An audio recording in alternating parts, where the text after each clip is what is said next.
You may be seated. And I have to admit that I am feeling, I had just a moment, I was in a prayer where I was able to kind of relax. I've had this morning where I'm running all over the place, and we're getting there. The website has come out. We're taking all of these different things. But Nikki just whispered in my ear. She said, "Don't forget daylight savings time." And I thought, wow, there's one more thing I've got to remember. But it's wonderful to be here with you guys, and we're getting where we need to go, which is so exciting. And that's what this is about, this logo. I wanted to take some time this morning to talk about the new logo, to share with you a little bit about what this is about. And the lesson that we have today is a lesson that I chose to talk a little bit more about the logo. So,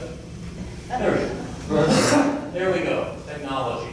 It's a lesson from 1 Peter in chapter 2, verses 9 and 10. And as I mentioned, we're going to do a sermon series over this new logo today and over the next two Sundays. You think, well, there's not that much to talk about. But really there is.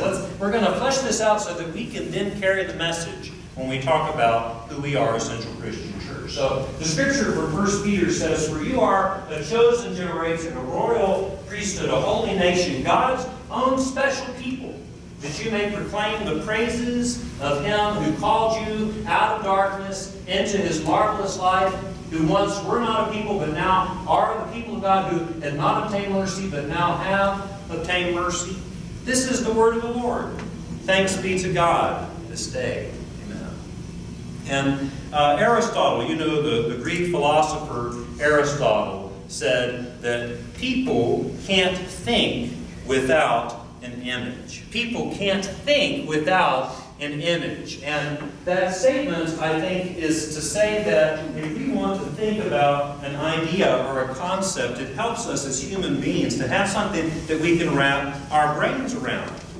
And so, if you think about it, the best companies have images. They have logos that talk about who they are, that you can look at this logo and you can see in the Nike swoosh, you see that symbol and you know something about this company, something about their values and ideas, or the script and the old-fashioned script of the Coca-Cola symbol, or the apple with the bite out of it that we've got on the back of our phone. You just have to see that symbol and you can know what they're talking about.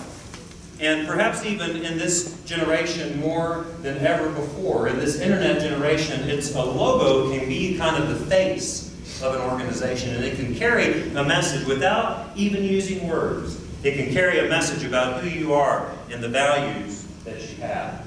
Well, think about some logos. Some logos have an image that's within the logo that shares something about who this company is, almost a subliminal message. So think about this. Have you ever noticed this on the Amazon.com? You notice something about that logo? You have an arrow there that goes from A to Z. And what is that suggesting? Sublimity, whether you noticed it before or not, it's suggesting that you can get everything there from A to Z. Or I like this one, Tostitos. Have you ever noticed this? Tostitos, look at that right there in the middle of it. Do you see the two T's? And what are they doing? They're dipping into the eye. They're dipping did you ever notice that before? But there's something there that tells you about the company. It tells you about the organization in the logo. Or this one is one of the most famous ones. Who notices what it is here? It's the empty spell. Tom, you saw it. You saw it, Tom. If you see it, between the E and the X on the FedEx symbol, there's an arrow. And that arrow is subliminally saying to you, we're going to get your package where it needs to go. And so a logo becomes an identity statement. And that's why for these past 10 years, pretty much, I've been working on this. I've been working on this idea. And this is actually a very exciting time for me because we are finally getting forward something that I have been digging into and exploring and working on for year after year after year.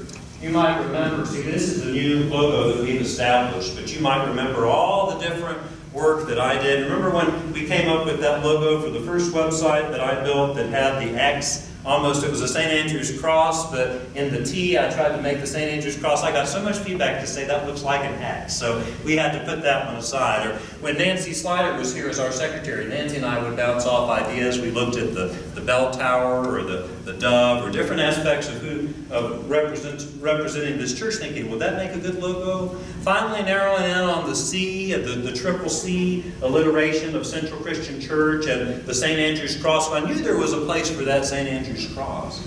But you see here what we've done is we come up with the red C with the St. Andrew's cross right at the center. And we took it to a professional artist about a year ago, and he really helped us to flesh out the details. Not only the C and the cross at the center, but that red C that we recognize as the bold Colorado C. And the cross that we recognize is that St. Andrew's cross that he fashioned so that it does look like a cross, but it also still looks like the St. Andrew's cross. You see, the logo carries the identity.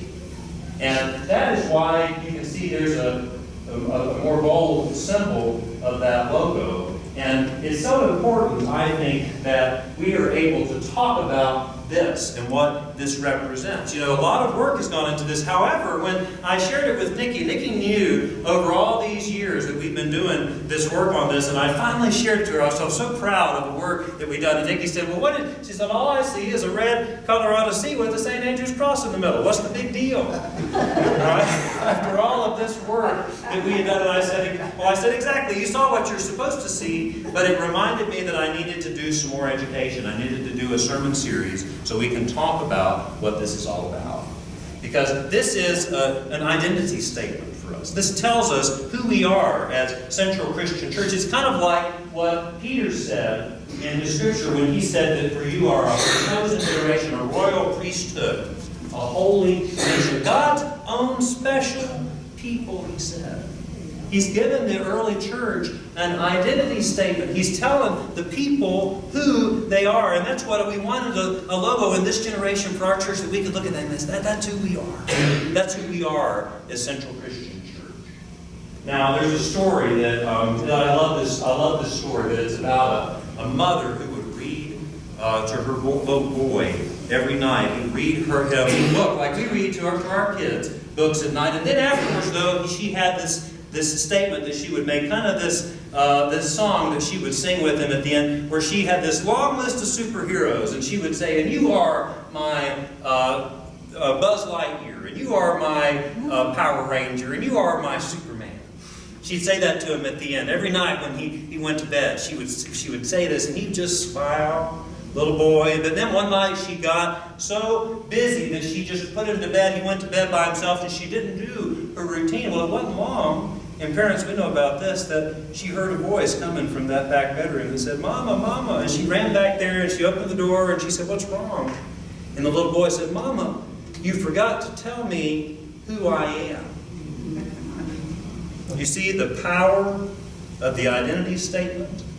How an identity statement can tell us who we are, particularly in a world where we get messages from all over that says that maybe advertisement or on social media that makes us maybe feel bad about ourselves. Sometimes it feels like some of these messages are meant to make us feel bad about ourselves. So it's so important that we can have these positive affirmations. Anybody remember the character? If you got to be as old as me, probably at least, remember the character of Wally?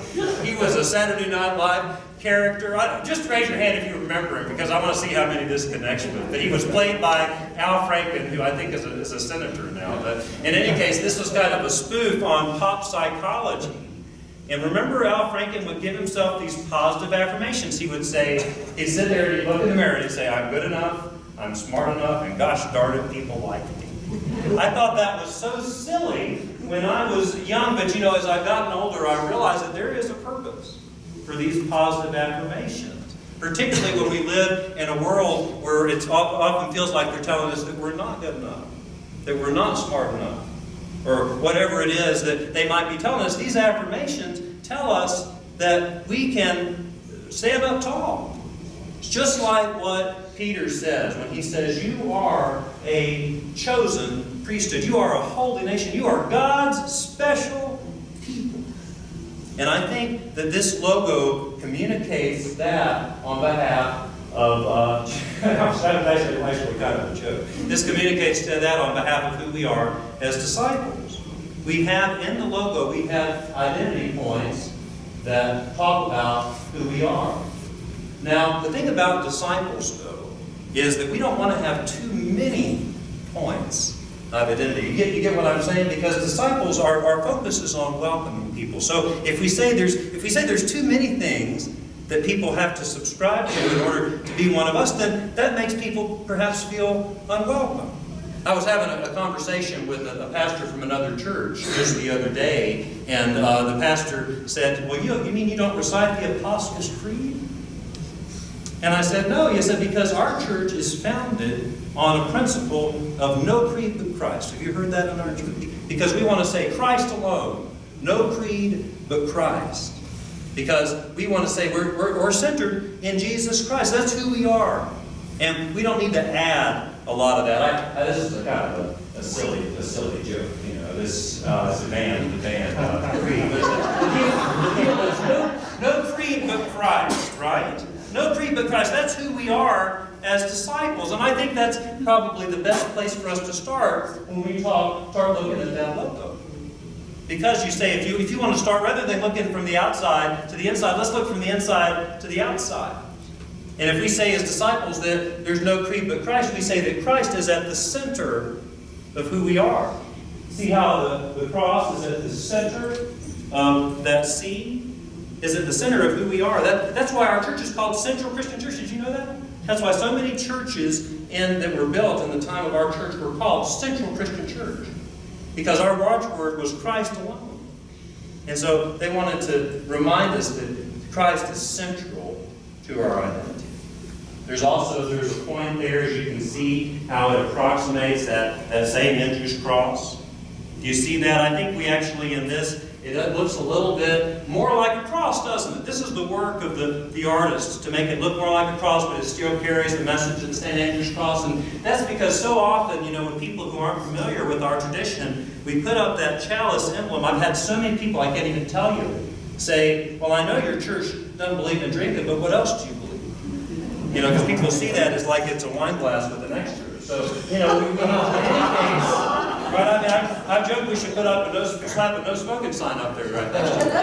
So in any case, we're taking the same image, but we're making it more obvious that this is the cross that's at the center of who we are. What's more, that leads us out to, because at the center, central, C represents that we're central, that Christ is at the center. The cross represents that it's at the center. You see how the image kind of turns in on itself? It's all about Christ being at the center. But what's more, that red Colorado C, do you see how that red C also picks up on the red of the chalice? Isn't that interesting? That they're the same.